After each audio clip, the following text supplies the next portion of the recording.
ఇశ్రాయేలు ప్రజలను ఓడించాలని బాలాకు అనబడే ఒక రాజు దేవుని సేవకుడైన బిలాముని పిలిపించి, నీవు ఈ జనాంగమును నువ్వు శపించు, వారు ఓడిపోతారు, మేము గెలుస్తాం, కనుక నీకేం కావాలో చెప్పు, నీకు ఆ డబ్బుని ఇస్తాను, బంగారం ఇస్తాను, ధనాన్ని ఇస్తానని ఆశ పెట్టాడు. ప్రవక్త అయ్యుండి ఆశపడి దేవుని ప్రజలను శపించడానికి బయలుదేరి దేవుడు ఇష్టపడలేదు. అయినా కూడా దేవుని మాటను ఖాతరు చేసి దేవుని మాటకు వ్యతిరేకంగా వెళ్తున్నాడు. అటువంటి సమయంలో దేవుడు ఏం చేశాడు తెలుసా? ఆయన వెక్కి వెళుతున్న గాడిద ద్వారా దేవుడు తనతో మాట్లాడాడు. గాడిదకు మానవ స్వరాన్ని ఇచ్చాడు దేవుడు. గాడిద నోరు తెరిచి బిలామును అడ్డగించి మాట్లాడింది, నువ్వు వెళ్ళడానికి వీల్లేదు అని. ఆయనను కూడా మూర్ఖంగా వెళ్ళి శపించడానికి వెళ్ళాడు. అటువంటి సమయంలో దేవుడు ఏం చేశాడంటే, శపిస్తున్న శాపాలన్నీ దేవుడు తన ప్రజల కొరకు ఆశీర్వాదాలుగా మార్చేస్తున్నాడు.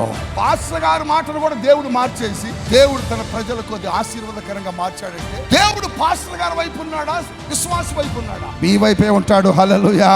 ఇక్కడ దేవుడికి కావాల్సింది దేవుని సేవకుడు కాదు, దేవుని ప్రజలే దేవునికి ముఖ్యము. అంటే ఇక్కడికి వచ్చిన నీ కోసం ఏది చేయడానికైనా దేవుడు సిద్ధముగా ఉన్నాడని నువ్వు గ్రహించాలా. ఆ శాపాలని బిలాము శపిస్తుంటే అవన్నీ ఆశీర్వాదాలుగా మారుస్తున్నాడు. అందుకోసమే 5వ వచనంలో అంటాడు, నీ దేవుడైన యెహోవా, మీ దేవుడైన యెహోవా నీ నిమిత్తము ఆ శాపమును మీకు నేను ఆశీర్వాదముగా మారుస్తున్నాను.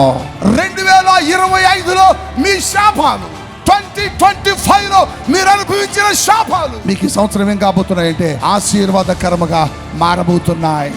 ఏ నాయకుడు దాన్ని మార్చలేడు, ఎందుకంటే దేవుడు ప్రజల పక్షమున కార్యము చేస్తాడు. దేవుడికి తన ప్రజలు ముఖ్యం కానీ సేవకుడు ముఖ్యం కాదు. అంటే అర్థం ఏంటంటే, దేవుడు తన ప్రజల కోసం ఏదైనా చేస్తాడు. 2025లో మీరు అనుభవించినటువంటి భయంకరమైనటువంటి కఠిన జీవితం 2026లో మీరు చూడనే హల్లెలూయా